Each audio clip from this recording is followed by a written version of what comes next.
Bonjour à tous, prenons un moment aujourd'hui pour continuer à lire et méditer le volume 8 du livre du ciel de Luisa Piccarreta. Au nom du Père qui me crée, du Fils qui me sauve et du Saint-Esprit qui me sanctifie. Amen. Jésus, une fois de plus, nous entrons en toi, dans ta divine volonté, nous nous fondons en toi, nous nous immergeons dans ton acte unique et éternel d'amour, dans cette grande mer de ta lumière où il y a absolument tout.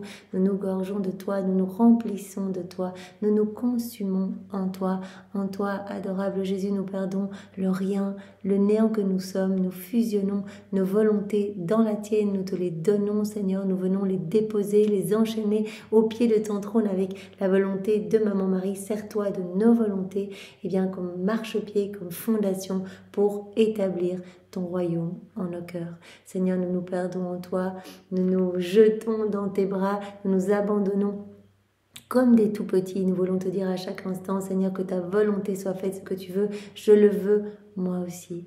Voilà, que tes plans d'amour s'accomplissent pour moi, pour tous mes frères et sœurs. Seigneur, nous voulons te dire d'une seule voix que tu es important pour nous, que tu es notre roi, notre bien, notre amour, notre vie, notre tout, notre respiration, que nous avons besoin de toi.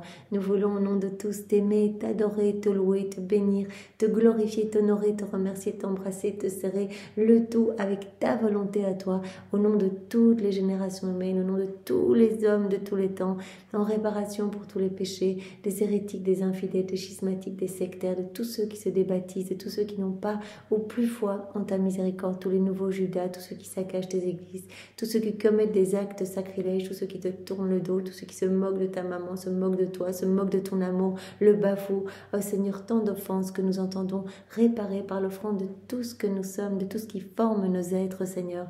Nous nous offrons à toi, viens vivre dans nos cœurs, viens Seigneur, nous t'en ouvrons grand les portes, et de la même manière que nous t'ouvrons les portes de nos cœurs, nous t'ouvrons les portes de chacun, de chaque cœur, pour que tu puisses te sentir bien, que tu puisses te sentir accueilli. Et nous te supplions, Seigneur, eh bien, de venir tout faire en nous jusqu'à notre dernier souffle. Tu veux déployer ta vie en nous, eh bien, nous te donnons ce grand oui, cette grande autorisation. Utilise nos yeux, nos bouches, nos souffles, nos mains, nos pieds. Tu as dit, voilà, j'ai des battements, mais je n'ai pas de cœur, j'ai des pas, mais je n'ai pas de pieds, j'ai des œuvres, mais je n'ai pas de mains. Alors, Seigneur, que notre humanité puisse être ce petit voile, ce petit vêtement te cachant pleinement à l'œuvre, Seigneur. Nous voulons vraiment que ta vie puisse grandir en nous, cette vie de sainteté, de lumière, d'amour, cette vie du divin vouloir, ta vie à toi, Seigneur. Prends toute la place, sois le roi de nos cœurs et vraiment que ton règne vienne, Seigneur, que ta volonté soit faite. Que chacun de nos actes soit orné de ces paroles, de toutes les paroles de notre Père, que chacun de nos actes soit enrichi et bien également de ces paroles ad gloriam Dei, que tout soit fait pour ta gloire, Seigneur.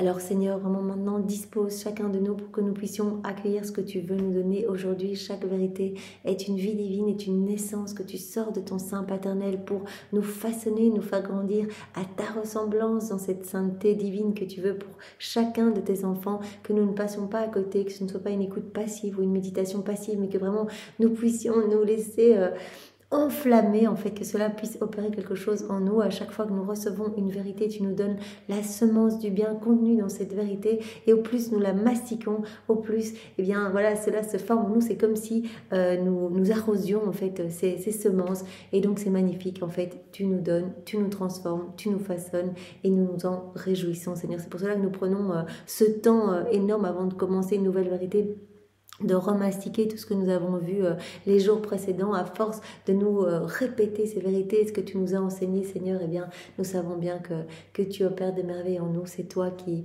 nous a enseigné à faire cela, vraiment à sans cesse mâchouiller ce que tu nous donnes, Seigneur.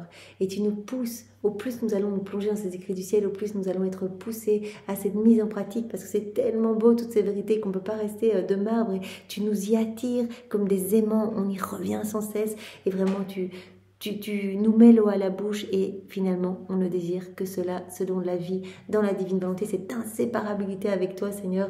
Et vraiment on sait bien que dans cette mise en pratique, en faisant nos actes, nos rondes, nos réparations, tu vas nous donner tout. En fait, tu nous rends propriétaires de tout par cette mise en pratique, et c'est si beau. En fait, tu nous donnes tout ce dont tu rêves de nous combler quand on fait nos rondes, parce qu'à chaque fois qu'on s'unit à toi, tu nous donnes, Seigneur. Quand on s'unit à toi, voilà, qui travaille dans le soleil, dans les cieux, dans la mer, dans le vent, vent, etc. Tu vas nous donner tous les petits attributs divins qui sont cachés partout. Donc dans le soleil, ta lumière, ta chaleur, et en plus, un autre soleil se forme en nous. Ainsi de suite pour tous les éléments créés. Et puis si on fait une ronde dans l'œuvre de la rédemption, on t'accompagne, les mystères de ta vie, voilà, tout est toujours en acte de se donner. On vient près de toi, on s'unit à toi dans tes peines, tes réparations, tes souffrances, celles de maman Marie. Eh bien, tu nous donnes tous les fruits attachés au mystère auquel on s'associe. Si on s'unit à toi dans les sacrements, tu viens nous donner tous les fruits contenus dans ces sacrements, tous ces fruits qui ont été, voilà, tous ces cadeaux qui ont été rejetés, bafoués parce que les cœurs étaient mal disposés. Tu vas tout nous donner, Seigneur. Tu cherches cette réciprocité d'amour. Tu veux qu'on te reconnaisse partout, qu'on reconnaisse ta paternité divine.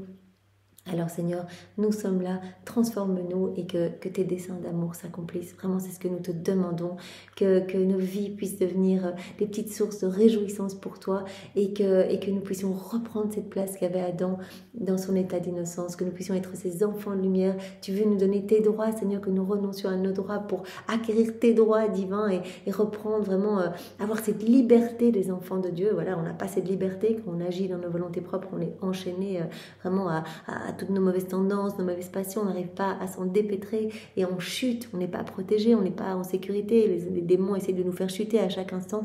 Alors vraiment Seigneur, tu viens nous travailler par ces premiers volumes, on l'a vu, hein, voilà, ces premiers volumes jusqu'au volume 10, et en fait tu viens dompter quelque part un petit peu notre volonté propre. Tu nous apprends comment faire pour terrasser notre volonté rebelle. Et à partir du volume 11, on sait, voilà, les cieux s'ouvrent, tout se déploie. Tu nous parles vraiment ouvertement de ta divine volonté, des prodiges qu'elle va opérer en nous si on la laisse régner en nous. Et ça, c'est magnifique. Et tu vas nous toucher et nous brûler vérité après vérité pour que continuellement on te donne ce oui. Donc c'est très important de lire parce qu'il se passe des choses dans nos cœurs et ces vérités sont vraiment transformantes et Jésus alimente vraiment ce désir de nous unir à lui. Si on lit pas, eh bien on va pas désirer ce qu'on ne connaît pas. Donc au plus on lit, au plus on va connaître et au plus on va désirer recevoir ce don. C'est vraiment un cadeau, c'est pas méritoire, il faut rien faire pour le recevoir, il faut pas atteindre tel degré de sainteté pour le recevoir. Jésus veut le donner à chacun. Il nous demande une chose, notre oui. Notre oui le matin, nos oui tout au long de la journée, parce que c'est par ces oui que Jésus vérifie que c'est quelque chose qu'on veut vraiment en fait. Il vérifie notre fermeté par ses oui. Donc si un jour on dit oui, ah oui, je voudrais vivre dans la divine volonté, j'ai entendu, ça a l'air sympa, etc. Mais qu'on lit pas, on n'alimente pas en fait cette soif. Donc on va plus redonner notre oui. Donc cette fermeté va vraiment dépendre aussi de notre lecture. Au plus on va lire, au plus on va vouloir et on va être ferme dans ce désir de recevoir ce cadeau. Voilà, et à chaque fois qu'on donne notre oui, qu'on fait nos actes, eh bien, il y a des choses qui se passent en nous. Jésus prenant son fiat créateur, il vient dilater notre âme, donc il y a de plus en plus de son amour en nous, il élargit les frontières de son royaume en nous, et donc il embellit nos cœurs, il nous purifie, c'est lui qui fait ça, cette purification. C'est pas nous par l'exercice de nos forces. Donc si on a vraiment des mauvais comportements, des mauvaises habitudes, en rentrant dans la divine volonté, Jésus va vraiment nous inonder de sa lumière et petit à petit nous nettoyer en fait. À chaque acte que l'on fait, il retire quelque chose de profondément humain, résultant de notre volonté propre, pour y placer quelque chose du ciel. Donc nous, notre seule mission, c'est de donner notre oui, tout le temps, tout le temps, tout le temps, tout le temps. Cette fermeté à donner notre oui. Et cela, on va pouvoir le faire que si on est alimenté des écrits du ciel. Parce que alors, voilà, tous les jours on lit, tous les jours on est touché, on est enflammé, et on redonne notre oui en disant, mais c'est magnifique, c'est magnifique. Et donc c'est comme ça que Jésus opère. Il nous séduit pour qu'on donne ce oui tout le temps. Parce que c'est en donnant ce oui que des choses se passent en nous et qu'il peut nous transformer. C'est à chaque fois comme une offrande complète de notre vie, de notre volonté, de tout notre être. À chaque oui qu'on fait, à chaque fête qu'on fait, donc à chaque acte que l'on fait dans la divine volonté, c'est ça ce oui. Fiat, que ta volonté soit faite. Je mets à mort ma volonté propre au profit de ta divine volonté. Voilà. Donc c'est vraiment très beau. Alors Seigneur, dispose-nous, envoie sur chacun de nous ton Esprit Saint, que ce moment fait en union avec toi puisse avoir des retombées comme une rosée bienfaisante dans tous les cœurs. Viens Esprit Saint, viens par la puissante intercession du cœur immaculé de Marie, ton épouse bien-aimée. Viens, Esprit d'amour, Esprit de feu, Esprit de force, Esprit de joie, Esprit de lumière, Esprit de sainteté. Nous avons besoin de toi, nous ne savons pas prier. Comment pourrions-nous comprendre ces vérités venues du ciel sans toi Esprit Saint? Alors viens par la puissante intercession du cœur immaculé de Marie, ton épouse bien-aimée. Esprit Saint, viens par la puissante intercession du cœur immaculé de Marie, ton épouse bien-aimée. Et vraiment, Esprit Saint, voilà, révèle-nous tout en fait, que nos yeux puissent s'ouvrir et que nous puissions être totalement brûlés et poussés à annoncer cette merveilleuse nouvelle de la venue du royaume, de la divine volonté. Voilà, nous voulons être, Esprit Saint, ces ouvriers de la dernière heure. Voilà, c'est ça que nous sommes en fait. On est rien, on est tout petit, on n'arriverait à rien par nous-mêmes, on n'arriverait pas au quart de la moitié des saintetés humaines qu'ont eu les saints avant nous, tous nos saints patrons, etc. Mais ici, Jésus nous propose sa sainteté à lui, donc pas une sainteté humaine, mais une sainteté divine, mais sur un plateau d'or. On n'a qu'à donner nos oui, à nous plonger dans les écrits du ciel, et Jésus va nous séduire, nous façonner, nous donner, nous conduire, voilà, c'est lui qui va nous purifier, c'est lui qui va tout faire. Donc c'est magnifique. Alors vraiment, voilà, que nous puissions être ces saints des derniers temps, prophétisés par Saint Louis-Marie Grignon de Montfort. Voilà, Seigneur, nous te laissons ce champ libre. Alors donc nous avons avancé dans le volume 8, donc ces derniers jours, nous avons vu comme chapitre 1, laisse-toi transformer, avec différents points que je vais brosser, mais très rapidement. En fait, c'est une manière toujours de mastiquer, mais on le fait de manière de plus en plus rapide, hein, parce qu'on reste souvent sur le dernier point qu'on a vu la veille ou l'avant-veille, et vraiment tout se met en place en fait, tout s'imprime en nous. Donc Jésus nous a appelés à cette fermeté à faire le bien, à cette constance. Hein. L'âme qui est constante en toute chose, elle est proche de la divine perfection. Si elle tergiverse, eh bien elle va laisser le temps au démon de l'attaquer et de la faire chuter. Donc vraiment, soyons fermes si nous avons décidé de vivre dans la divine volonté, que celui soit ferme et qu'on puisse faire nos actes. Décidons-nous, prenons le temps de lire les écrits du ciel. Il n'y a que ça qui va vraiment alimenter ce désir, comme je l'ai dit précédemment. Donc voilà, cette fermeté à lire les écrits du ciel tous les jours, à faire nos actes, c'est ce que Jésus nous demande. Alors il a pris toute une série d'exemples, de passages pour nous parler de l'importance de faire le bien, de cultiver le bien avec tout notre être. Que tout notre être tende vers l'amour et d'être ferme, d'être vraiment constant, de continuer toujours notre envol dans la divine volonté, de courir toujours vers ce but que nous voulons atteindre. En fait, c'est cette vie dans le divin vouloir, en fait. La divine volonté étant ce moyen pour arriver à ce but, être absorbé en Dieu, que nos vies eh bien, soient des imitations de la vie même de Jésus, que nous puissions être ces extensions, ces humanités de surcroît pour Jésus, qu'il puisse totalement s'emparer, être souverain de tout notre être, que la divine volonté puisse être opérante et agissante à partir de chacune de nos humanités. Alors Jésus nous a demandé d'arriver à notre néant. Si on est rempli de nous-mêmes, c'est pas possible. Donc on doit vraiment mourir à nous-mêmes. Donc Jésus va nous emmener au calvaire pour nous faire mourir à nous-mêmes, pour nous remplir de lui. Voilà, si on est attaché à toutes ces petites choses, non. Toutes les petites choses du quotidien, les petites choses à nous-mêmes, Jésus veut nous couper de tout pour nous attacher à lui. Vous avez vu dans les premiers volumes, Louisa, c'était vraiment tout ce travail de son âme, détache-toi même de tes liens affectifs. Quand elle s'intéressait un peu trop à des conversations, Jésus dit, ça ne me plaît pas du tout, ça ne m'intéresse pas, tout ce que tu me dis là de tes proches. Moi, que tes yeux ne soient que sur moi. Voilà, que tu ne penses qu'à moi, que tu ne parles que de moi, que tes mains ne s'élèvent que vers moi, que pour travailler pour ma gloire, que tes pieds ne marchent que vers moi, que ton cœur brûle et ne tende que vers moi. Voilà, c'est comme ça, c'est notre attitude. Et Jésus va nous aider dans ce dépouillement. Alors Jésus nous a demandé d'être vrais, voilà, que nos bouches ne s'ouvrent que pour proclamer sa vérité. Et de la vérité jaillit toujours la lumière. Quand Jésus a dit, eh bien, je suis la lumière parce que je suis la vérité. Donc essaye d'être toujours droit dans tes actes. Vraiment cette rectitude, et alors tout va s'ordonner et la lumière va jaillir alors de tes actes. Alors sois calme. Voilà, Jésus nous appelle à ne pas nous troubler. Parce que si on se trouble, on s'agite, c'est qu'on n'y est plus dans la divine volonté. Alors on l'empêche d'agir en nous. On est en train de perdre les tournées de l'éternel. Voilà, donc voilà, essayons de rester dans ce calme pour laisser Jésus travailler en nous. Et au plus il va travailler en nous, au plus il va prendre de place, au plus ce calme va s'établir, parce que c'est Jésus la paix. Donc si on fait des actes dans la divine volonté, on continue, on avance, quelles que soient les circonstances, les situations difficiles ou faciles, eh bien on continue à faire nos actes avec cette fermeté, cette constance. C'est Jésus qui va être alimenté en nous, qui va prendre de plus en plus de place. Et Jésus va nous donner alors tous ses attributs divins. On va acquérir le tempérament même de Dieu, ses humeurs divines. Alors Jésus nous a dit, voilà, je veux que tu sois pur dans tes intentions, que tout soit fait pour ma gloire. Hein. C'était quand même encore, ça rejoint ses attachements. Hein. Il faut qu'on se détache de tout. Si on fait les choses pour plaire aux autres, c'est qu'on a encore des attachements affectifs en fait.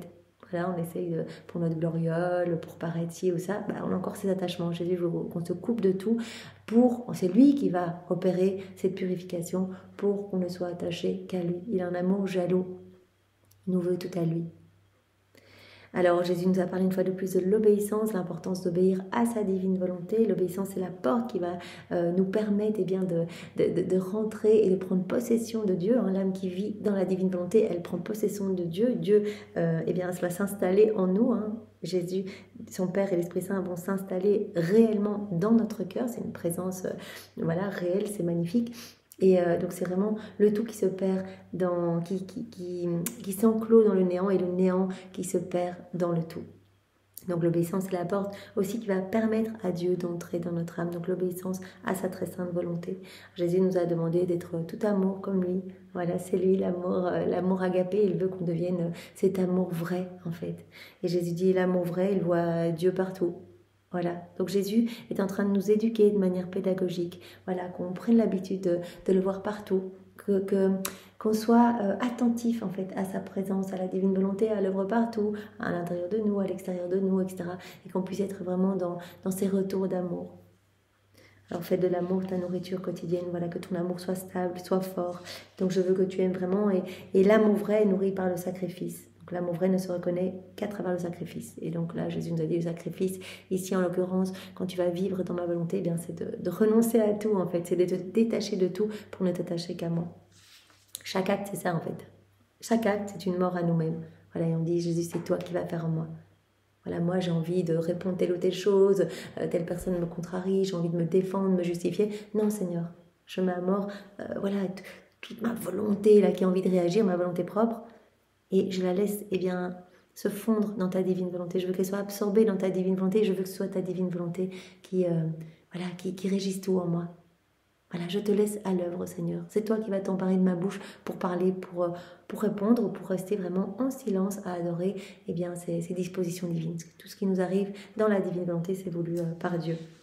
Alors Jésus nous a dit, accueille ma grâce, la grâce c'est moi, l'âme qui possède ma grâce, elle possède son paradis partout où elle va. Et donc pour recevoir la grâce, il faut, Jésus nous a donné toute une série de points. Il faut considérer qu'il n'y a que nous et lui sur la terre. Nos yeux ne doivent être fixés que sur lui. On est toujours dans l'attitude de faire le bien. Et on doit vraiment être prêt à coopérer quand la grâce se présente. Être disposé. Alors Jésus nous a parlé au point 9 à nouveau de la croix, la beauté de la croix. Jésus a dit mon amour, il est croix en fait. Quand je vous partage mon amour, je vous partage la croix. Moi j'ai souffert toute ma vie pour refaire vos vies, pour vous réhabiliter à vivre dans le royaume de la divine volonté, etc. Tout a été en fait mort en moi. Pendant 34 années, déjà Jésus dans le sein de Marie, il était déjà couronné d'épines avec les clous, les flagellations, etc. Donc Jésus dit, moi je ne peux pas faire autrement quand je vous partage mon amour. C'est comme un cadeau de prédilection, on fait de la croix. C'est comme un cadeau de fiançailles, si vous acceptez, on va au mariage. Donc la croix, elle continue la rédemption dans le monde. Quand vous souffrez, que vous unissez vos souffrances aux miennes, je peux continuer ma passion en vous. Et donc la croix, elle greffe l'âme qui la reçoit à Dieu. La croix, c'est la fenêtre par laquelle l'âme va voir la divinité. Alors Jésus dit, ceux qui rejettent la croix, ils m'aiment pas vraiment en fait. Donc c'est le meilleur moyen de savoir si on aime vraiment Dieu, c'est si on accueille nos croix avec amour. On dit Seigneur, que ta volonté soit faite, la croix est là. Et les saints, ils désiraient des croix en fait. Regardez comment Jésus a embrassé sa croix. Il était poussé dans l'escalier, là, condamné à mort, et il arrive et il voit la croix et il l'embrasse. Il l'embrasse. Et il dit, oh croix ardemment désirée, je te confie tous mes enfants. Donc on a été confiés à la croix. Voilà. Alors donc la croix, c'est vraiment la fortune de l'âme. C'est le moyen de nous sauver de nos misères, mais aussi de nous enrichir de tous les biens. C'est le trésor qui est apte à nous rendre heureux pour l'éternité. Vous vous rappelez, chaque croix en fait produira de la lumière dans le ciel. Quand Jésus avait dit, mais la vie c'est vraiment un fardeau, Jésus a dit, mais oui, mais vis ça avec moi, vis tout avec moi, ne perds aucune de tes souffrances et tu verras arriver au moment de ton dernier souffle, de ta mort, tu verras combien ces souffrances auront produit de pierres précieuses, etc. Puis on avait toutes ces images où Jésus qui jetait des pierres précieuses dans les cœurs, c'était les croix en fait. Et les âmes qui accueillaient le glorifiaient et s'embellissaient, et celles qui rejetaient ces pierres précieuses, en fait ces croix, eh bien, elle déshonorait vraiment Dieu et elle se perdait en fait. Parce que la croix, elle vient tout réordonner en nous, elle nous ressuscite, elle nous embellit, elle nous illumine. C'est vraiment un jugement d'amour qu'on peut déjà vivre ici-bas. Voilà, quand Jésus voit qu'on est trop attaché à certaines choses, il dit je vais lui envoyer, je vais autoriser certaines croix dans sa vie pour qu'elle se rende compte que tout est éphémère ici.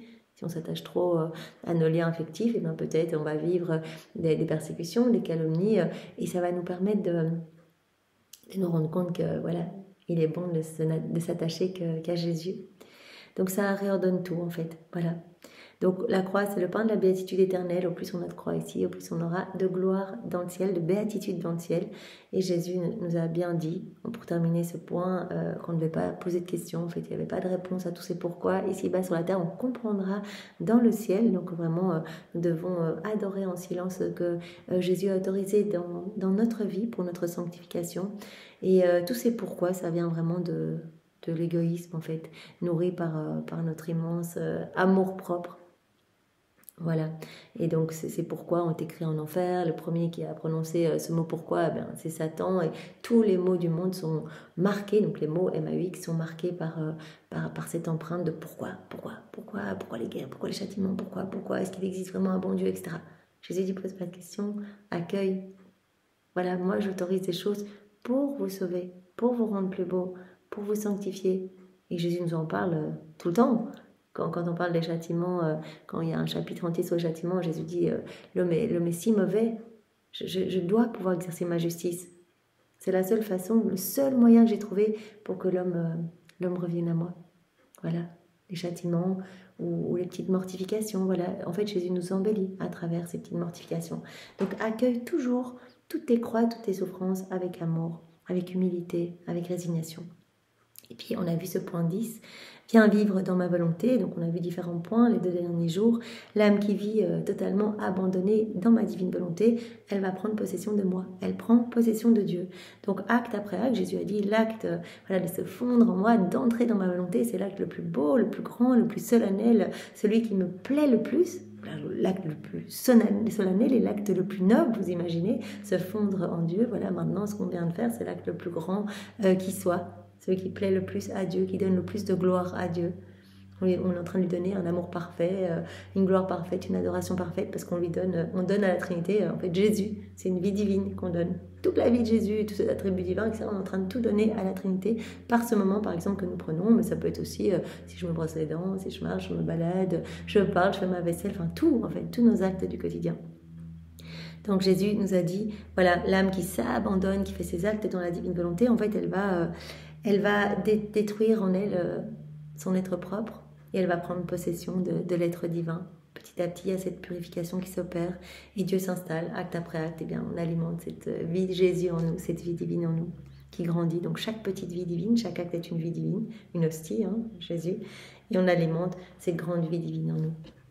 Et donc Jésus nous avait dit, et ça on l'a déjà dit précédemment, l'obéissance est la clé pour ouvrir la porte, pour que l'âme puisse prendre possession de Dieu. Alors Jésus nous a dit, voilà, l'âme qui vit en moi, elle est toujours bien, donc essaye vraiment de rester dans l'ordre de ma volonté, et tu seras bien. Que tu sois en train de vivre telle ou telle situation, tu accueilleras tout. Tu sentiras la paix, la force, la douceur, voilà. Alors Jésus nous a dit, l'âme qui vit dans ma volonté, elle ne pense plus à ses péchés, on n'a plus souvenance de nos péchés, on ne va pas rester focalisé sur notre nombril en fait. Jésus dit, il n'y a plus d'intérêt personnel dans la divine volonté, il n'y a plus de perte de temps non plus, vos yeux sont fixés sur moi et vous ne pensez qu'à me glorifier, qu'à réparer pour vos frères et sœurs et qu'à faire vos actes pour me donner de la joie, pour ébranler le ciel et la terre, pour donner de la joie à tous, pour amener des grâces dans chaque cœur, etc. Donc elle ne va plus penser à ses péchés. Si on pense encore à nos péchés, si on commence à être scrupuleux, comme les saints qui ont acquis leur sainteté de manière humaine avant Louisa, eh bien, souvent ces saints passaient leur journée à regarder leurs péchés, comment faire pour éviter, etc. Jésus dit non, ça c'est un retour sur vous. Ça va freiner votre avancement dans cette vie, dans ma divine volonté. Donc vous ne devez pas vous regarder vous, faites-moi confiance. Au moment où vous faites votre acte, vous êtes saint. Vous recevez tous les sacrements, tous les fruits des sacrements. Donc voilà, donc l'âme qui vit complètement immergée en moi et dans ma volonté, elle n'aura même plus souvenance de ses péchés. C'est trop beau. Alors Jésus nous a dit, l'âme qui vit en moi, elle devient tout amour, donc elle ne passera pas par le purgatoire, parce que le purgatoire, il sert à remplir en fait tous nos vides d'amour, tout ce qu'on fait sans amour sur la terre, tout ce qu'on fait pour nous-mêmes, qui ne glorifie pas Dieu, eh bien, devra être refait au purgatoire, devra être rempli voilà, de la lumière des flammes purgatives et voilà, de cet amour en fait. Donc, si on fait tout dans la divine volonté, tous nos actes vont être habillés de l'amour, hein, sont parfaits, ils sont faits par Jésus en nous, par sa divine volonté opérante, et donc tout est amour parfait. Donc, il n'y aura pas de purgatoire. Voilà. Alors Jésus nous a dit également, l'âme qui vit en moi, dans ma volonté, elle devient complètement lumière, elle est purifiée de tout. Il n'y a pas dans la divine volonté les froideurs, les aridités, les tentations, les défauts, les turbulences, etc. Jésus dit, si l'âme se plonge en moi, je vais la purifier, c'est-à-dire que la chaleur de ma divine volonté va dissoudre sa froideur, la saveur de ma divine volonté va enlever sa fadeur, la fadeur de sa volonté propre, le bonheur de ma divine volonté va libérer en fait l'âme de ses amertumes, de ses tristesses, etc. Donc si tu te plonges en moi, en fait, voilà, tu vas connaître toutes les joies célestes, les béatitudes célestes. Ça ne veut pas dire qu'il n'y aura pas de souffrance, bien entendu qu'il y en aura, puisque Jésus va continuer sa vie en nous. Mais tout sera vécu vraiment dans des mers de grâce, de sainteté, de beauté, en fait, de douceur. Voilà, on sera inondé. Le ciel s'ouvrira continuellement au-dessus de nos têtes pour nous baigner de bénédictions et vraiment de force. Voilà. Alors Jésus nous a dit aussi, l'âme qui vit en moi, dans ma volonté, est dans cette paix profonde. Voilà, dans tout ce qui est contrariété, mortification, amertume, etc. Elle ne sera pas troublée. Si elle est troublée, c'est qu'elle n'est pas dans ma volonté. Ou si elle est troublée mais résignée, au mieux, c'est qu'elle vit dans l'ombre de ma volonté. Mais l'âme qui vit complètement immergée en moi, elle ne connaît pas tout cela. Donc si on a du trouble, si on a de l'impatience, c'est qu'on n'y est plus dans les bras de Jésus. Alors Jésus a pris cet exemple, les poissons, quand il y a une tempête, ils viennent se réfugier dans le fond de la mer. Enfin, ils descendent en fait profondément. Et ils ne ressentent même pas les vagues, les turbulences. Ils ne ressentent pas ça. Ils sont profondément bien en fait, dans cette paix, dans les eaux profondes. Voilà. Et Jésus dit, voilà, quoi qu'il arrive dans ta vie, la barque peut un peu bouger, etc. Mais viens dans mes bras, viens dans les bras de ta mère éternelle, la divine volonté, et tu ne connaîtras pas toutes ces agitations. Tu sentiras cette paix quoi qu'il arrive, cette paix qui rayonnera de toi, cet air balsamique qui rayonnera de ton humanité, quoi que tu vives. Voilà, alors Jésus nous avait montré également, Lisa qui disait, mais attends, cette dame-là qui a des distractions quand elle communie, mais comment est-ce possible Jésus et Jésus lui avait montré que, voilà, alors que des distractions essayaient de rentrer en elle, il les empêchait de rentrer, donc en Louisa. Il empêchait avec ses mains les distractions de rentrer en elle, en disant, mais les âmes qui vivent dans ma divine volonté, en fait, elles sont en sécurité, je les protège, et j'évite, en fait, c'est moi qui suis responsable, voilà, de tout ce qui se passe en elles. C'est moi qui suis l'acteur, etc. C'est moi qui fais tout. Ces âmes, elles ne font que m'accompagner, moi je fais, elles m'accompagnent. Voilà, on est unis, donc je les protège aussi des distractions, etc. Donc je m'occupe de tout. Voilà. Alors, on a vu un autre point, l'âme qui vit en moi, donc dans ma volonté, elle est en communion continuelle avec moi. Donc, Jésus avait dit à Louisa, tu dois être en communion avec moi aussi bien pour toutes les grâces que je distribue, mon travail dans le soleil, dans les cieux, tu es avec moi dans chaque Eucharistie. Enfin, c'est moi qui dis, mais c'est ce que Jésus nous a dit dans beaucoup de passages.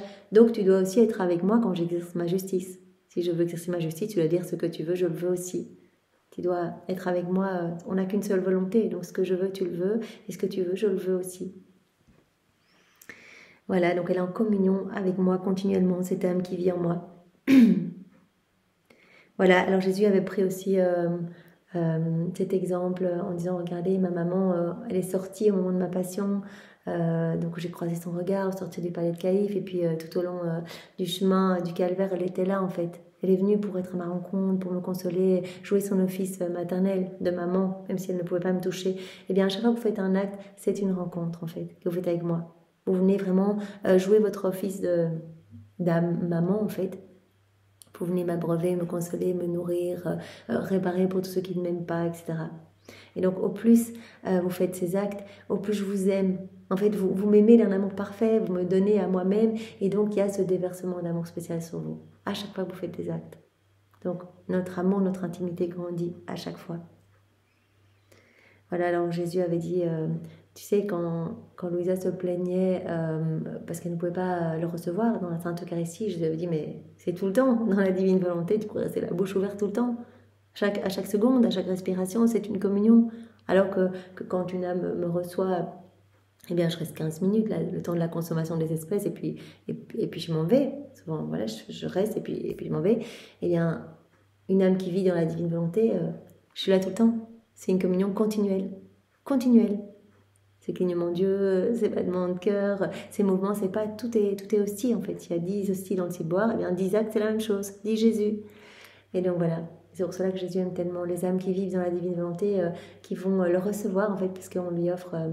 En fait, quand il descend dans notre cœur, il est tout content parce qu'il trouve son paradis, il se retrouve lui-même, et enfin, il est accueilli et puis il peut, voilà, il peut recevoir les réparations pour toutes les communions sacrilèges, mal disposées, les sorties de messe où les âmes se replongent trop rapidement dans les choses du monde, les entrées de messe sans respect, les prières avant et après le recevoir, les adorations. Enfin, il reçoit toutes ces réparations. On lui offre en fait, on unit notre communion à la sienne, le jeudi saint, lors de la dernière scène. Et donc notre communion va porter les fruits de sa communion. Donc c'est magnifique. Donc Jésus nous parle de cette communion continuelle quand on vit dans la divine volonté. Alors Jésus nous a dit aussi les fruits d'une bonne communion, hein, quand les âmes me reçoivent sacramentellement, eh bien c'est qu'elles vont, si la communion est bonne, si elles sont bien disposées, etc., en fait elles vont arriver à ne plus se reconnaître elles-mêmes. Je vais prendre de plus en plus de place parce que moi, chaque fois, c'est ma vie divine qui est alimentée. Voilà. Donc vous imaginez, chacun de nos actes, ben, on alimente cette vie divine. Donc voilà, Jésus nous dit bien que c'est ce qui va se passer en fait. Au plus on va faire nos actes, au moins on va se reconnaître nous-mêmes. Jésus nous aura purifiés et on va reconnaître en nous uniquement l'être divin. Voilà. Jésus qui va prendre de plus en plus de place. On va s'identifier de plus en plus à lui, comme Louisa qui ressentait Jésus dans sa bouche, dans sa gorge, ressentait les pleurs de Jésus, la tristesse de Jésus, la joie de Jésus, etc. Voilà. Alors l'âme qui vit dans ma volonté, elle fait du bien à tous et elle m'aime pour tous. Voilà, on avait vu Louisa qui était près de Jésus, au jardin de Gethsémani, etc., qui reprenait les souffrances de Jésus, qu'elle répandait sur toutes les âmes comme un remède. Voilà, pour tous nos maux, pour nous relever, pour relever l'humanité, etc. Elle prenait le sang de Jésus, elle allait décaper tous les cœurs, enfin ce qu'on peut faire avec les âmes du purgatoire, etc. Donc Jésus dit, vous avez les clés en fait de tous les trésors célestes, les âmes qui vivent dans la divine volonté, elles ont droit sur tout, elles ont ces droits divins, elles sont propriétaires de tout. Allez vous servir et répondez dans chaque cœur, c'est ce que je veux. Donc c'est comme si vous mettiez mes actes et ma passion, c'est ce que Jésus nous a dit hier, sur un distributeur pour tout multiplier en fait et tout distribuer à tous. Voilà, je crois qu'on s'unit à Jésus, hop, c'est comme si ça se passait pour la première fois. Le mystère auquel on s'associe, on s'unit à Jésus durant sa passion, au moment de son baptême, au moment des noces Cana, on est là, on est aux noces, on met des je t'aime partout, on réjouit à nouveau tous les invités là qui ont eu cette joie de voir ce miracle, etc. On réjouit les apôtres, on place nos cœurs entre le cœur de Jésus et Marie, on embrasse Marie, on dit Marie merci, tu es vraiment l'initiatrice du premier miracle, Jésus ne peut rien te refuser, alors Marie, on te remet nos volontés propres pour que tu nous les échanges contre la divine volonté, etc. Enfin voilà, on peut faire ce qu'on veut. Et en fait, ce mystère-là, il est en train de se renouveler. Rien que parce que, avec notre intention, on a dit dans ta volonté, Seigneur, voilà, je réactualise ce mystère. Hop, ça y est, il est en train de se renouveler dans notre cœur avec tous les fruits qui sont attachés. Et tous les fruits vont se distribuer dans chaque cœur. Ça passe dans notre cœur et ça déborde dans chaque cœur. Donc on met tous les actes de Jésus, toute sa vie, tous ces mystères, toute sa passion comme sur un distributeur. Et voilà, pour tout multiplier et tout distribuer à tous. L'âme qui vit dans ma volonté, elle fait du bien à tous. Voilà, et puis chacun de nos actes qu'on fait, nos petits actes du quotidien, on sait tous les fruits que cela va produire, puisque c'est la divine volonté qui vient se nicher dans notre acte avec tous ces attributs, que notre acte va devenir divin, éternel, magnifique, avec cette portée. Toutes les âmes vont recevoir des grâces, des cadeaux, des bénédictions dans le ciel. C'est la fête, à n'en plus finir, nouvelle béatitude, voilà, gloire accidentelle, etc. Donc vraiment, tous vont ressentir, quand on fait un acte dans la divinité, en plus cela ne s'arrête pas. Donc tous vont pouvoir recevoir la lumière provenant de cet acte. Voilà, comme un soleil, les rayons continuent à se donner en fait. Et toutes les grâces qui sont octroyées proviennent des actes faits dans la divine volonté. Donc nous, peut-être si on a découvert la divine volonté, c'est grâce à une âme dans le futur qui fera un acte dans la divine volonté, voilà. Ou c'est peut-être grâce aux actes de Maman Marie, ou de Louisa, ou d'Adam dans son état d'innocence, ça continue toujours à produire des fruits. Donc c'est magnifique pour autant qu'il y ait une petite ouverture dans un cœur et hop, les fruits sont donnés. Donc, parce que par exemple maintenant, en ce moment que nous prenons, bien, les âmes qui sont en train de découvrir les écrits du ciel, d'autres qui donnent leur oui à Jésus, d'autres qui vont se confesser alors qu'elles ne l'avaient pas fait depuis des années, d'autres qui retournent à l'église, d'autres qui vont ouvrir comme ça la Bible, qui vont tomber sur une parole, qui vont les brûler, etc. On ne sait pas ce qui se passe au niveau spirituel, seul Jésus le sait, et il nous donnera les mérites en plus de toutes ces âmes sauvées, donc c'est juste magnifique. Et puis on avait vu aussi, voilà, l'âme qui vit dans ma volonté, elle fait du bien à tous, et elle m'aime pour tous. Et donc là, Jésus nous avait dit, et c'était très beau, voilà, la manière d'être avec moi, en fait, tu dois te plonger en moi, tu dois entrer en moi, te transformer en moi, t'identifier à moi, et prendre tout ce que tu veux, en fait. Tu peux prendre pour toi tout ce que tu trouves en moi. Et puis, je veux que tu opères uni à moi, donc dans ma volonté, tu fais tes actes. Et puis, je veux que tu donnes à tous, en fait. Que tu viennes distribuer, que tu donnes ma vie divine à chacun.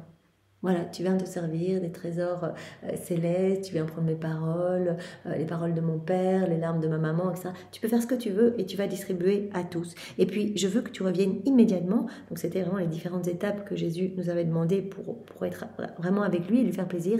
Après, on vient lui dire merci au nom de tous. On vient le glorifier au nom de tous et on vient réparer, donner à Jésus ce que tous auraient dû lui donner. Jésus dit en fait, moi je suis un oiseau assoiffé d'amour, c'est ma nature d'aimer. Mon amour déborde et veut se donner. Donc prends mon amour, immerge-toi dans mon amour, remplis-toi de mon amour, va déverser mon amour dans chaque cœur et réponds à mon amour au nom de tous ceux qui ne le font pas. Vois combien il m'est nécessaire d'être aimé. Donc aime-moi, aime-moi. Jésus nous l'avait dit à 2 reprises, aime-moi. Alors aujourd'hui, on va continuer avec l'âme qui vit dans ma volonté. Elle est protégée. On l'avait déjà vu dans le volume précédent. Vous vous rappelez ce mur de lumière orné de plus beaux attributs. Et cette âme était vraiment protégée des attaques des démons. Les démons ne savent pas nous attaquer. On est dans les bras de Jésus. Et donc les démons ont peur non pas de notre lumière qui rayonne de nous, mais de la lumière même de Jésus qui jaillit de notre humanité et qui éclipse les ténèbres, qui met en fuite les démons qui recouvrent la laideur du péché, etc. Donc les démons ont peur, ne savent pas nous attaquer tant qu'on est dans les bras de Jésus. Et donc Jésus nous transforme, nous purifie. On l'avait vu dans le volume 11 ou 12, c'est un passage que j'avais déjà énuméré le volume précédent. Voilà, en fait, si l'âme est tordue, je la redresse. Si elle est couverte d'épines, je vais retirer ses épines, etc. En fait, c'est moi qui vais la purifier et elle va rejaillir de ma lumière. Donc elle est protégée. Vraiment, elle est vraiment protégée tant qu'elle reste dans mes bras.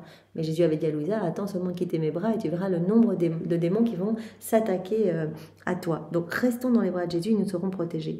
Donc à la date du 13 mars 1908.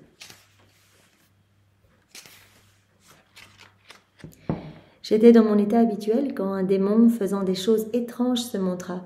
Dès qu'il eut disparu, je n'ai plus pensé à lui ni à son étrange comportement, tout occupé que j'étais avec mon suprême et seul bien. Les démons essaient un peu de distraire Louisa, etc. Elle ne regarde même pas. En fait, c'est ce que Jésus lui avait donné comme conseil dans les premiers volumes, ignore-le. Sinon, si tu lui attaches de l'importance, de l'attention, tu n'es plus dans mes bras. Donc, reste les yeux fixés sur moi et tu verras que il partira en fait. Voilà. Tout occupé que j'étais avec mon suprême et seul bien, je n'ai pas pensé à son étrange comportement, à ce démon. Par la suite, une pensée me vint. Comme je suis mauvaise et insipide, rien ne m'impressionne. Un démon qui essaye de lui faire peur, elle dit, mais en fait, je suis vraiment mauvaise, en fait, ça ne m'impressionne même pas. Voilà, je suis indifférente par rapport à ça, je continue à faire mes rondes, à faire mes actes, à aimer Jésus, à le consoler, à le glorifier. Jésus béni me dit, ma fille, il y a des régions où les plantes ne sont pas soumises au froid, au gelé ou à la neige. Ainsi, elles ne sont pas dépouillées de leurs feuilles, de leurs fleurs et de leurs fruits. Et si elles prennent une pause, c'est pour un temps très court, après que leurs fruits ont été cueillis. Il y a le temps nécessaire pour qu'ils puissent en pousser d'autres. Jésus dit, il y a les plantes, dans les pays chauds, ils sont toujours exposés au soleil, et donc ils ne sont pas exposés aux intempéries, au froid, au gel, à la neige. Donc ils ne vont pas être dépouillés. Les plantes ne vont pas être dépouillées de leurs feuilles. Et puis quand les fruits vont être cueillis, il y aura un tout petit temps, mais très court, avant qu'il y ait de nouveaux fruits. Donc voilà, comme les âmes qui s'exposent toujours au soleil de ma divine volonté, voilà, qui sont unies à moi, en fait il y a ma lumière qui rayonne dans ces âmes. Et donc elles ne vont pas être exposées aux intempéries, au froid, aux tentations, etc. En fait, la chaleur du soleil féconde ces plantes d'une manière admirable, donc c'est dans l'exemple des plantes. Et elles ne sont pas sujettes à des délais, comme c'est le cas pour les plantes dans les régions froides. Ces pauvres plantes, à cause du froid et de la neige, sévissant pendant de longs mois, sont contraintes à ne donner que très peu de fruits, et pour un temps très court, ce qui éprouve presque la patience du fermier qui les cultive. Voilà, plantes dans les pays chauds, exposées au soleil, qui sont tout le temps des belles plantes avec de beaux fruits. Il y a un temps très court entre le moment où on a accueilli le fruit et puis hop, le temps où il y a un nouveau fruit après. Le temps est très court. Et donc ces plantes sont toujours belles, florissantes. Elles ne sont pas exposées, soumises au froid, aux gelées, aux tempêtes, etc. Tandis que dans les pays froids, eh bien, les plantes vont perdre leurs feuilles, etc. Il faudra un temps fou pour qu'il y ait de nouveaux bourgeons, de nouveaux fruits, etc. Comme dit Jésus ici, ce qui éprouve presque la patience du fermier qui les cultive. Eh bien, Jésus fait cette comparaison avec les âmes. Les âmes qui sont arrivées à l'union avec moi sont comme la première catégorie de plantes. Donc, il y a la résignation, l'abandon et puis l'union. Donc, c'est la plus haute forme de sainteté voilà, que les saints ont connue jusqu'à Louisa. Hein, cette union transformante, mariage mystique, etc. Mais Jésus, avec la divine volonté, on va encore plus loin. On n'est pas seulement unis, on est absorbé en Dieu. On vit en Dieu et Dieu vit en nous réellement. On vit dans le soleil de la divine volonté. Donc c'est la plus haute forme d'union, la vie dans la divine volonté, sans prérequis, sans tout travail pour y arriver. Voilà, on se plonge en Dieu, on donne notre oui, c'est lui qui va opérer cette purification. Donc les âmes qui sont arrivées à l'union avec moi sont comme la première catégorie de plantes. La chaleur de mon union dissipe le froid de leurs inclinations humaines, qui voudraient les rendre stériles et dépouillées de leurs feuilles et de leurs fruits divins. Ils sont unis à moi. Donc la chaleur, ma chaleur à moi, la chaleur de mon amour vient dissiper en fait le froid de leurs inclinations humaines qui voudraient les rendre dépouillées de leurs feuilles et de leurs fruits divins. Les gelées des passions et la neige des perturbations voudraient empêcher les fruits de la grâce de se manifester en elles, mais leur union avec moi les protège. Rien ne les impressionne vraiment et rien n'entre dans leur intérieur qui puisse nuire à notre union et à notre repos.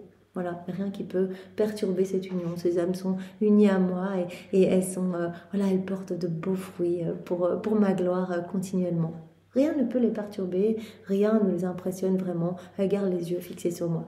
Donc bien sûr, voilà, toutes les unions des saints jusqu'à Louisa et puis voilà, l'union des unions, vraiment quand on vit dans la divine volonté, qu'on est complètement, qu'on est un en fait, qu'on est un, mais vraiment un avec Jésus. Absorbé en lui, voilà, qu'on meurt complètement à nous-mêmes, on meurt à notre volonté propre, et notre volonté est absorbée dans la sienne. Voilà. La totalité de leur vie gravite autour de moi et dans la divine volonté en moi, on vit en Dieu. Ainsi, leurs inclinations et leurs passions sont pour Dieu, et si parfois il y a une petite pause, ce n'est rien d'autre qu'une absence momentanée de ma présence en eux, de manière à ce que je puisse leur donner par la suite la surprise de plus grande consolation, et récolter plus de fruits de patience et d'héroïsme qui auront mûri durant mon absence. Voilà, comme le petit temps très court, le bel arbre là, qui est tout le temps exposé aux rayons du soleil, eh bien il y a un temps très court entre le moment où on a accueilli les fruits et le moment où il y a de nouveaux fruits. Eh bien Jésus dit, ici aussi, pour les âmes unies à moi, qui m'aiment, qui sont tout le temps exposées à la chaleur de mon amour et qui n'ont les yeux que sur moi, eh bien, il peut y avoir aussi ces temps très courts, autorisés par moi, au fait, des petites pauses en fait. Mais ce n'est rien d'autre qu'une absence momentanée de ma présence, de manière à ce que je puisse leur donner plus en fait, leur donner par la suite la surprise de plus grande consolation et récolter encore plus de fruits de patience et d'héroïsme qui auront mûri durant mon absence. C'est tout le contraire pour les âmes imparfaites, les âmes qui ne sont pas unies à moi, qui ont les yeux partout, à droite, à gauche, alors elles sont sujettes à toutes les perturbations.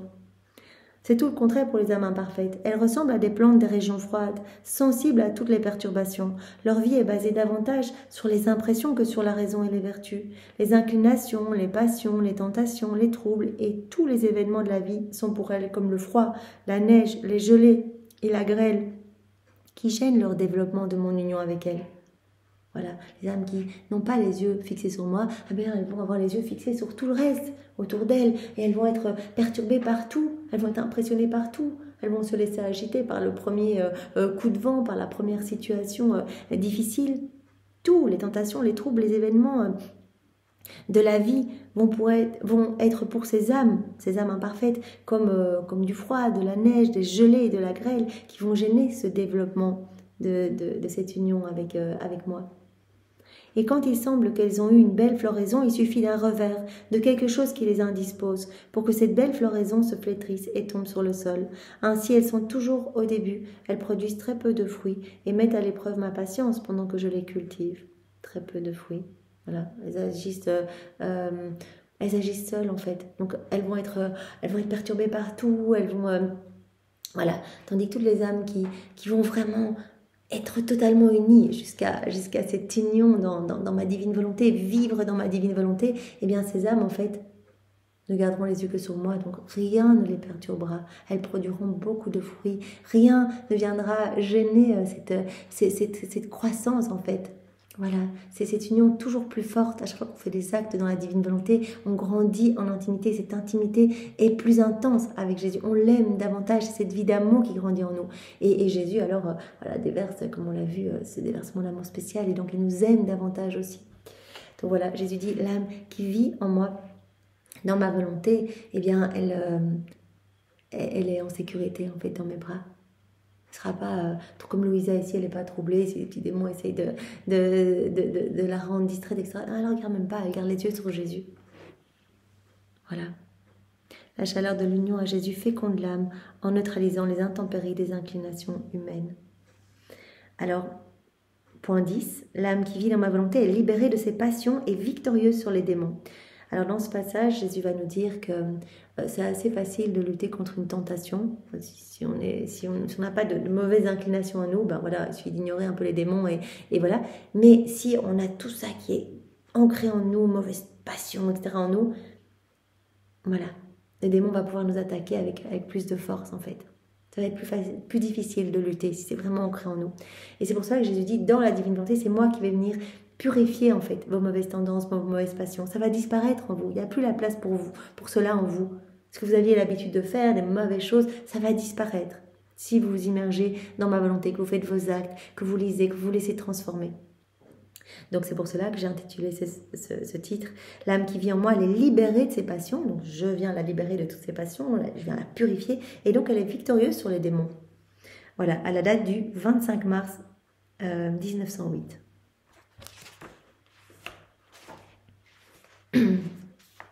Alors que j'étais dans mon état habituel, Jésus vint brièvement et me dit, ma fille, la tentation peut facilement être vaincue, car le démon est la créature la plus lâche qui puisse exister. Une petite tentation peut être facilement vaincue. Il suffit d'un acte opposé, d'un mépris, ou d'une prière pour le faire fuir. Là, on fait notre signe de croix, on fait une petite prière. Petite tentation, hop, on peut facilement la vaincre. Parce que, comme dit Jésus, le démon est la créature la plus lâche qui puisse exister. En fait, ces actes le rendent plus peureux et afin de ne pas avoir à supporter la confusion, dès qu'il s'aperçoit que l'âme est résolue à ne pas prêter attention à ses suggestions, il s'enfuit terrifié. Donc si on n'a pas le germe, on n'a pas cette mauvaise tendance en nous, une petite tentation, on fait notre signe de croix, on dit non, je ne veux même pas prêter attention à cela. Et en fait, pour éviter la confusion, comme il est peureux, en fait, quand on fait un signe de croix, etc., hop, il préfère s'enfuir directement. Dès qu'il voit que l'âme est résolue et ferme à ne pas prêter attention à ses suggestions, il s'enfuit terrifié. Donc on va vraiment... voilà. Cependant, si l'âme ne peut pas facilement se libérer, cela signifie qu'il ne s'agit pas seulement et uniquement d'une tentation, mais d'une passion qui est enracinée dans l'âme, qui, jointe à la tentation, la tyrannise. Voilà. S'il y a quelque chose en nous, un mauvais comportement qui est bien établi, qui nous tyrannise, eh bien, voilà. Si on n'arrive pas à lutter dans les tentations, c'est quelque chose de plus profond qui est enraciné. Une passion enracinée dans l'âme, qui, jointe à la tentation, eh bien, nous tyrannise. Ainsi, l'âme est incapable de se libérer elle-même. Où il y a passion, le démon a plus de force pour duper l'âme. Voilà, petite tentation, Jésus dit, voilà, une petite prière, un acte opposé, vous faites peur au démon, il s'enfuit. Mais s'il y a un mauvais comportement qui est déjà établi en vous, là, le démon a plus de force pour vous duper. Donc, entrez dans ma volonté. Et voilà, moi je vais venir vous purifier, je vais venir pulvériser vos mauvaises tendances, vos mauvaises passions et continuez, donnez-moi vos oui pour que je puisse avoir le champ libre pour vous nettoyer et donc vous serez victorieux sur toutes les forces obscures, vous serez en sécurité dans mes bras. Voilà, donc ça rejoint aussi le point précédent. Alors, Le point 11, l'âme qui vit en moi, elle devient divinement sainte. Voilà, comme la Vierge Marie qui est devenue par grâce ce que Jésus est par nature, eh bien, nous aussi, nous sommes appelés, si nous accueillons ces dons de la vie dans la divine volonté, eh bien, à devenir saints divinement, à accueillir cette sainteté divine, cette sainteté même de Jésus. Vous serez saints comme mon Père Céleste est saint. Sainteté divine. Donc, à la date du 5 mars 1908. 5 avril, pardon, 1908. Étant dans mon état habituel, je me suis retrouvée hors de mon corps, dans un jardin où j'ai vu la reine maman assise sur un trône très élevé. Je brûlais du désir de monter jusqu'en haut du trône pour baiser sa main. Et comme je tentais de m'y rendre, elle descendit et me donna un baiser bruyant sur la figure. En la regardant, j'ai vu comme une lumière dans son intérieur, dans laquelle était écrit le mot « Fiat ». Donc elle voit que la Vierge Marie, elle resplendit, la Vierge Marie vient l'embrasser, elle voit dans son intérieur, mais c'est magnifique, c'était tout lumineux, et il écrit Fiat. De ce mot descendaient des mers sans fin de vertu, de grâce, de grandeur, de gloire, de joie, de beauté, et de tout ce que contient notre Reine Maman. Donc tout ce qu'on peut reconnaître à la Vierge Marie, ça provient en fait de la souveraineté de la divine volonté en elle. C'est parce qu'elle a laissé la divine volonté régner en elle qu'elle a été si belle, si sainte, toutes ces mères de gloire, de joie, de beauté, etc., proviennent du travail de la divine volonté en elle. Tous ces biens provenaient du fiat. Elle se rend compte que toutes ces mères de lumière, de sainteté, de beauté provenaient du fiat. Oh, comme il est puissant, fécond et saint ce fiat. Qui pourra comprendre cela? Il est si grand que j'en reste muette. Ainsi je m'arrête ici. Je regardais ma maman tout éblouie et elle me dit « Ma fille, toute ma sainteté m'est venue du mot fiat. » Chaque instant, Marie, elle crucifiait sa volonté propre au profit de la divine volonté. Elle n'a jamais fait usage de sa volonté propre. Elle est venue dès l'instant 1 de sa conception, parce qu'elle a eu cette épreuve, dès le début, en fait, elle avait déjà la divine science, la divine connaissance, etc. Et dès le départ, elle a vu, en fait, les horreurs résultant de la volonté humaine déconnectée de la divine volonté. Elle a vu les abîmes de mots, les labyrinthes de mots, etc. dans les cœurs. Elle a vu tout ça. Et donc, elle est vite venue offrir sa volonté. C'est ça son épreuve. Elle l'a offert tout de suite. Nanoseconde 1 de sa conception dans le ventre de sa maman, elle a fait l'offrande de sa volonté. Ma fille, toute ma sainteté m'est venue du mot fiat. Je n'ai jamais bougé le moindrement, même pas pris une seule respiration, pas fait un seul acte, un seul pas, ni fait aucune autre action, si ce n'est dans la volonté de Dieu. Tout dans la divine volonté. D'ailleurs, dans le livre bleu, Marie, Reine du Royaume de la Divine Volonté, elle nous dit, mais se sacrifier un jour, c'est de faire nos actes, toute la journée, que ta volonté soit faite, que ta volonté soit faite pendant une journée, c'est facile, une semaine, un mois éventuellement, et toute sa vie, tout le temps, jusqu'à voir son fils, emmené par les soldats, sur qui on crachait, rempli d'opprobre, de coups, tout en sang, lacéré, avec ses os qui sortaient, etc. Voilà, et de dire encore, ce que tu veux, Père, je le veux moi aussi. Fiat, que ta volonté soit faite. Quand tout le monde a crié, crucifie-le, Marie, elle a crié aussi, crucifie-le. D'ailleurs, le Père aussi a dit, je te veux mort, mon fils, crucifie-le. Donc voilà, c'est vraiment cette souveraineté de la divine volonté en la Vierge Marie, à chaque instant, à chaque seconde, qui l'a rendue si belle. Voilà, je n'ai jamais bougé le moindrement, pas même pris une seule respiration, pas fait un seul pas, ni fait aucune autre action, si ce n'est dans la volonté de Dieu. Ma vie, ma nourriture, mon tout était la volonté de Dieu. Cela produisit en moi des mers de sainteté, de richesse, de gloire et d'honneur. Elle était continuellement sur ces torrents de grâce, de puissance, de sainteté, de beauté, etc. Et comme elle ne pouvait tout enclore, le tout repartait, tout ce qu'elle ne pouvait enclore repartait en action de louange, de bénédiction et d'amour, de remerciement à la Trinité, qui redoublait encore ses trésors de grâce, de sainteté, etc. Donc elle était sous un flot continuel de beauté, de bénédiction, etc. Continuellement. Et puisqu'elle laissait la divine volonté à l'œuvre en elle à chaque instant, Dieu ne pouvait rien lui refuser. Voilà. Donc Jésus nous a dit, ce que ma maman voulait, ça avait voix de commandement, voix d'ordre. Et alors ce qui était beau aussi, c'est que Marie extérieurement, il y avait rien, elle n'a pas fait des miracles, elle n'a pas prêché les foules, etc. Mais Jésus dit, mais chaque seconde, chaque mouvement, chaque battement de cils, chaque respiration, elle allumait le feu, mais c'était des explosions de lumière, d'amour partout, de sa maternité divine qui se déployait partout. Donc magnifique. Donc cette vie dans la divine volonté que Jésus veut nous donner maintenant, ce don.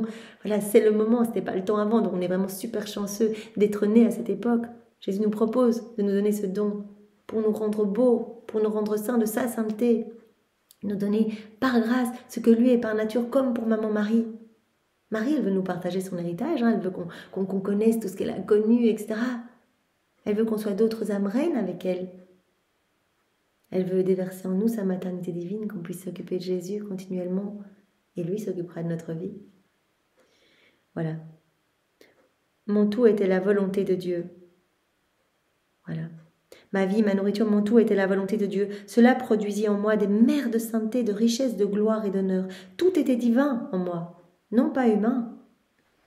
Plus l'âme est unie et identifiée à la volonté de Dieu, plus elle peut être dite sainte. Plus on va s'unir, plus on va faire nos actes, plus on va faire grandir cette vie de sainteté en nous. Plus l'âme est unie et identifiée à la volonté de Dieu, plus elle va être dite sainte. Et plus elle est aimée de Dieu. Ouais, c'est magnifique. C'est des versements d'amour. Chaque fois, des versements d'amour spécial sur nous, à chaque acte que l'on fait. On est aimé de plus en plus de Dieu. On est les favoris de la Trinité, favoris de la grâce, les âmes préférées de la Vierge Marie. Les âmes préférées, on fait partie de cette famille céleste de tous les saints, de tous les anges. On est les amis de tous les saints. On fait partie de leur famille. Donc c'est vraiment magnifique. On vit déjà la vie du ciel ici-bas sur la terre. On fait partie de la milice céleste. On est citoyens du ciel, mais en mission ici-bas. Donc plus l'âme est unie et identifiée à la volonté de Dieu, plus elle peut être dite sainte. Et plus elle est aimée de Dieu. Et plus elle est aimée de Dieu, plus elle va être favorisée. Recevoir des tonnes de grâce, voilà.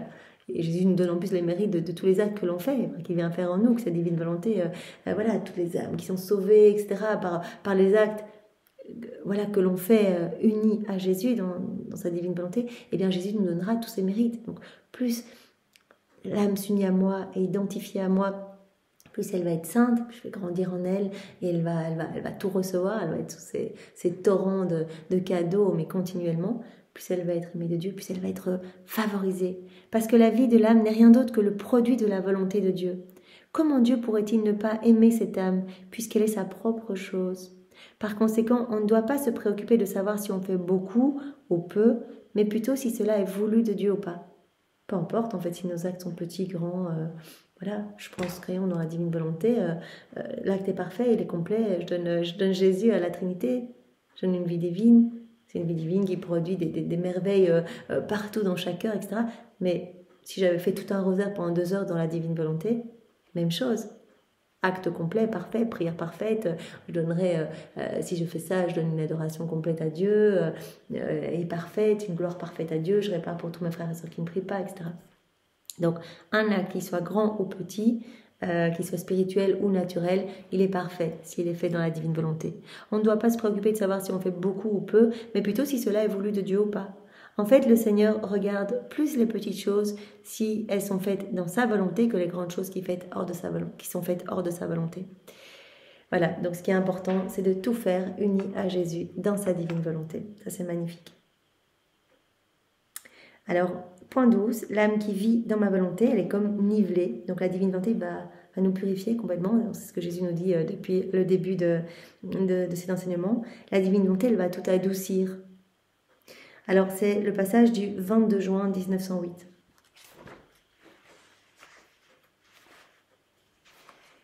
Ce matin, je me sentais très oppressée à cause de la privation de mon adorable Jésus. Je me disais, je n'en peux plus. Comment puis-je continuer sans ma vie ? Quelle patience on a besoin avec toi. Quelle vertu pourrait bien t'inciter à venir. À ce moment, il vint et il me dit, ma fille, la vertu qui triomphe de tout, qui conquiert tout, qui nivelle tout et qui adoucit tout, est la volonté de Dieu. Voilà, fais tes actes dans ma divine volonté. Et en fait, quand on va faire nos actes, on attire la Trinité s'installe en nous. Et si la Trinité s'installe en nous, elle ne va pas cohabiter avec le péché. Donc on se dit bien que Jésus va nous nettoyer, nous décaper, nous faire grandir à sa ressemblance. Donc la vertu qui triomphe de tout, la vertu qui conquiert tout, qui nivelle tout aussi, qui harmonise tout, qui adoucit tout, c'est ma volonté. C'est la volonté de Dieu. Elle comporte, donc c'est Jésus qui parle, elle comporte une telle puissance que rien ne peut lui résister. Pendant que Jésus disait cela, un chemin rempli de pierres d'épines et de montagnes escarpées apparut devant moi. Quand ce chemin fut placé dans la divine volonté, par le pouvoir même de cette volonté, les pierres furent pulvérisées, les épines changées en fleurs et les montagnes nivelées. Voilà, Jésus montre cette image à Louisa. Voilà, Elle voit un chemin rempli de vieilles pierres, d'épines, de ronces, de grosses montagnes, chemins escarpés, etc. Et elle voit ce chemin dans la divine volonté, donc qui est placé dans la divine volonté, et directement les épines disparaissent, ça devient des fleurs. Le chemin est nivelé, donc à la place d'avoir vraiment des grandes montées, des grandes descentes, hop, tout est nivelé. Les pierres, les grosses pierres qui pourraient nous faire trébucher, hop, tout est pulvérisé. Donc c'est une image pour nous montrer ce qui se passe dans notre cœur. On se plonge dans la divine volonté et Jésus va venir tout niveler en nous, tout embellir, tout adoucir, tout purifier. Dans la divine volonté, toutes les choses ont la même apparence. Tout va devenir lumière, tout va devenir amour. La même couleur, que sa très sainte volonté soit toujours bénie. Et dernier point pour aujourd'hui, l'âme qui vit dans ma volonté porte en elle mon image divine. On avait déjà vu ça dans les autres passages précédents, dans des volumes précédents. Hein, l'image de Dieu en nous. L'homme, quand il a péché, Adam, quand il a péché, il a détruit cette image divine en lui. On a reçu nos 3 puissances de l'âme pour rester connecté à la Trinité. On a reçu cette belle image en nous, en fait, quand on a agi dans nos volontés propres, qu'on a utilisé ces 3 facultés de l'âme, ces 3 puissances de l'âme pour faire n'importe quoi, pour agir seul, sans Dieu, eh bien, on a détruit cette image divine en nous. Et donc l'âme qui vit dans ma volonté, eh bien, elle va porter en elle cette image divine. Cette image va être restaurée. La Trinité va s'établir. À la date du 14 août 1908. Ayant reçu la Sainte Communion, j'ai vu en moi l'enfant Jésus, comme s'il cherchait quelque chose d'important. Je lui ai dit, mon beau petit, qu'est-ce que tu cherches avec tant d'attention? Il me répondit, ma fille, je cherche le pinceau de ta volonté. On doit tout le temps lui offrir notre volonté. Hein. Chaque acte qu'on fait, on refait l'offrande de notre volonté. Et Jésus considère que c'est la première fois qu'on lui offre en plus. Il dit, un martyr blanc. Il y a les martyrs de sang, c'est un martyr blanc. On offre tout notre aide, on offre notre volonté. Donc Jésus, qui se montre comme un petit enfant, dit à Louisa, je cherche le pinceau de ta volonté pour que je puisse peindre mon image dans ton cœur. Vous voyez ? Quand on offre notre volonté, en fait, c'est comme un pinceau dans les mains de Jésus. Il peut peindre son image en nous. En fait, si tu ne me donnes pas ta volonté, il me manque ce pinceau avec lequel je puisse me peindre librement en toi. Et pendant que ta volonté me servira de pinceau, l'amour sera le colorant, me permettant de peindre toutes les couleurs de mon image. Donc, Jésus s'adresse à nous. Donne-moi ta volonté. En chacun de tes actes, crucifie ta volonté, donne-la moi. Crucifie ta volonté au profit de ma divine volonté. Et dès que tu me donnes ta volonté, je m'en sers comme un pinceau pour peindre mon image divine en toi. Voilà, et à chaque acte, voilà, mon image se forme davantage. Et j'utiliserai comme colorant, comme peinture, mon amour. L'amour sera le colorant me permettant de peindre toutes les couleurs de mon image. De plus, au même titre que la volonté humaine me sert de pinceau, ma volonté sert de pinceau à l'âme. Donc il y a cet échange de volonté, je te donne ma volonté, Jésus va nous donner directement sa volonté. Je te donne ma vie, Jésus nous donne sa vie. Je te donne mon cœur, Jésus nous donne son cœur. Il y a cet échange. Voilà, et Jésus dit, tu me donnes ta volonté, je m'en sers comme pinceau pour peindre mon image, et comme peinture, ce sera mon amour. Voilà, pour voilà, peindre toutes les couleurs de mon image. Et moi, je vais te donner ma volonté, qui va te servir de pinceau aussi, pour peindre ton image en moi. Hein, vous voyez, c'est le tout qui s'enclôt dans le néant, et le néant qui se perd dans le tout. On vient vivre en Dieu, et Dieu vient vivre en nous. Donc Jésus va nous donner sa volonté, et on va peindre notre image en Dieu, et nous, on va lui donner notre volonté propre, et ça va être comme le pinceau avec lequel Jésus va peindre son image en nous, cette image divine en nous. Ma volonté sert de pinceau à l'âme afin qu'elle puisse peindre son image dans mon cœur. En moi, elle trouvera d'abondantes couleurs d'amour pour la variété des couleurs. Voilà, c'est toujours l'amour qui sert de peinture. Et donc le pinceau, c'est la volonté de Dieu pour peindre notre image en Dieu. Et notre pinceau, eh bien, on offre notre volonté, et on offre notre volonté qui va servir comme pinceau à Dieu pour peindre son image en nous. Voilà, c'est très beau. Donc on va s'arrêter ici pour aujourd'hui. Donc merci Seigneur. Aujourd'hui, nous avons fini donc ce point 10, bien vivre dans ma volonté, avec ces différents points que nous avons vus aujourd'hui. L'âme qui vit en moi, elle est protégée. Donc on est protégé, on n'est plus attaqué par les démons. On reste dans les bras de Jésus. Voilà, on est comme ces petites plantes bien vraiment nourries, gorgées de lumière, de soleil, qui produisent de beaux fruits. Voilà, à contrario, les âmes qui ne sont pas unies à Jésus, eh bien voilà, elles sont comme ces plantes dans les pays froids qui sont sujettes et sensibles à toutes les intempéries, à toutes les tribulations, les vents, les gelées, etc. Eh bien voilà, si on est unis à Jésus, on sera toujours exposé à sa chaleur, à sa douceur, on sera nourri, on produira de beaux fruits pour sa gloire. Donc l'âme, elle est vraiment protégée quand elle s'unit à moi. Jésus nous a dit aussi dans un autre point, l'âme qui vit en moi, elle est libérée de ses passions, elle est victorieuse des démons. C'est moi qui vais la purifier complètement. Voilà, parce que les mauvaises tendances, les mauvaises passions, eh bien, c'est dur à déloger, donc les démons peuvent encore duper cette âme. Mais si vous vous unissez à moi, je vais vous purifier, donc vous serez victorieux des démons, donc vous serez protégé. Cela rejoint le premier point. Vous serez protégé de toutes les forces obscures qui auront peur de vous, de moi en vous en fait, de ma divine volonté souveraine en vous. Alors Jésus nous a dit également, l'âme qui vit en moi, elle devient divinement sainte. On a vu Maman Marie qui a dit tout ce qu'on peut m'accorder, ma beauté, etc., ma sainteté. Eh bien, c'est le travail de la divine volonté en moi. Donc, si tu laisses la divine volonté régner en toi, eh bien, tu deviendras sainte toi aussi de cette sainteté divine. Tu deviendras par grâce ce que Jésus est par nature toi aussi. Alors, on a vu ensuite ces deux derniers points. Donc, l'âme qui vit dans ma volonté, elle est comme nivelée en fait. Tout va s'harmoniser en elle, tout va s'ordonner en elle. Vous vous rappelez ce chemin que vous avez vu, tout parsemé de pierres, de rocailles, de ronces, d'épines, des grosses montagnes, etc. Et puis, ce chemin plongé dans la divine volonté, bien, les épines se transforment en fleurs, les cailloux les grosses pierres étaient pulvérisées, tout était nivelé en fait, tout était harmonisé. Voilà. Elle disait que tout était vraiment voilà, de cette couleur de l'amour en fait. Tout était lumineux, magnifique. Voilà, donc c'est ce que Jésus va opérer dans nos cœurs, si on le laisse vivre en nous. Mais tout le temps, il faut que cette attention continue pour que sa vie grandisse en nous. C'est lui la paix, la joie, la sainteté, la source de tous les biens, de tous les bonheurs, etc. Donc il faut qu'on le laisse vivre en nous. Si on vit dans nos volontés propres, il est attaché. Sa divine volonté est sur la croix, on ne la laisse pas agir. Et donc on va, à la place d'alimenter cette vie divine, on va alimenter une vie de mauvaise tendance, de mauvaise passion, donc on va être de plus en plus aux prises des démons. Donc viens t'unir à moi et moi je m'occuperai de tout. Voilà, occupe-toi de ma vie, c'est-à-dire s'occuper de la vie de Jésus, c'est tout le temps, en temps plein. Là j'entends ça, je répare. Quelqu'un juge une autre personne, Seigneur, je répare, je viens te consoler, je t'aime, je te vois souffrant là dans cette personne.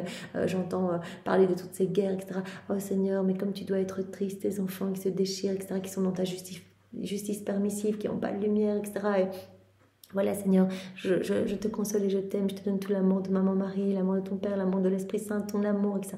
Temps plein, s'occuper de Jésus et lui s'occupera de notre vie. Et donc voilà, si on s'occupe de lui, il nivellera tout en nous, tout s'harmonisera en nous, tout deviendra lumière, on portera de beaux fruits, comme ces fleurs exposées au soleil, voilà, qui portent continuellement des fruits. Et si il y a des moments où elles n'en portent pas, eh bien c'est dans l'attente d'en avoir de plus beaux encore, en fait, pour avoir la nouvelle saison des fruits. Voilà. Et donc, si on a l'impression qu'on stagne, eh bien Jésus l'autorise pour quelque chose. Il est en train de préparer quelque chose en nous, une nouvelle surprise, etc. Alors, dernier point, donc l'âme qui vit dans ma volonté, elle porte en elle mon image divine. Donc Jésus nous a montré qu'il attend qu'on lui donne notre volonté, qu'on lui fasse l'offrande de notre volonté, qu'on fasse nos actes dans sa volonté. Et quand on lui donne notre volonté, qu'on crucifie notre volonté au profit de sa divine volonté, on lui donne comme ce pinceau avec lequel il va pouvoir peindre son image divine en nous. Et donc, voilà, il va utiliser comme peinture son amour. C'est tellement beau. Et donc, il va nous donner sa divine volonté qui va être comme un pinceau avec lequel nous allons pouvoir peindre notre image dans son cœur. Donc on vit en Dieu et Dieu vit en nous. Il y a cette union, cette inséparabilité. Partout où Jésus se trouve, tout ce qu'il fait, on est avec lui dans chaque ciboire, chaque tabernacle, chaque hostie consacrée. On est avec lui, on est avec sa divine volonté qui travaille plein pot dans chaque élément créé, etc. On est partout et il est partout avec nous. C'est trop beau. Eh bien, merci Seigneur, sois béni avec tes propres bénédictions. Nous te remercions avec tes propres remerciements. Nous t'aimons avec ton amour. Nous t'adorons avec tes adorations. Nous te glorifions avec ta gloire à toi.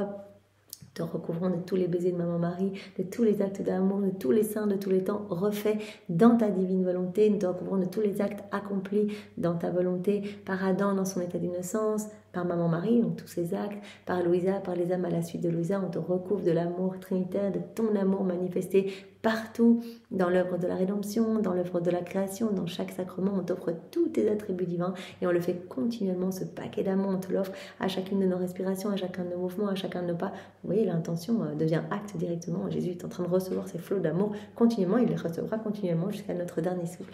Merci Seigneur, voilà, on t'offre cela pour te remercier pour ces écrits, pour te remercier de nous avoir touchés aussi, pour qu'on puisse ouvrir ces écrits, de te remercier de nous avoir disposés à comprendre, de nous donner ta lumière jour après jour, de nous pousser à cette mise en pratique et pour te remercier de tant nous aimer. Cet amour qui nous bombarde de partout, en fait, vraiment, on est inondé de ces je t'aime. Et pour te donner une correspondance d'amour, Seigneur, au nom de tous ceux qui ne le font pas. Au nom du Père et du Fils et du Saint-Esprit. Amen. Soyez tous bénis. Belle journée à tous. Au revoir.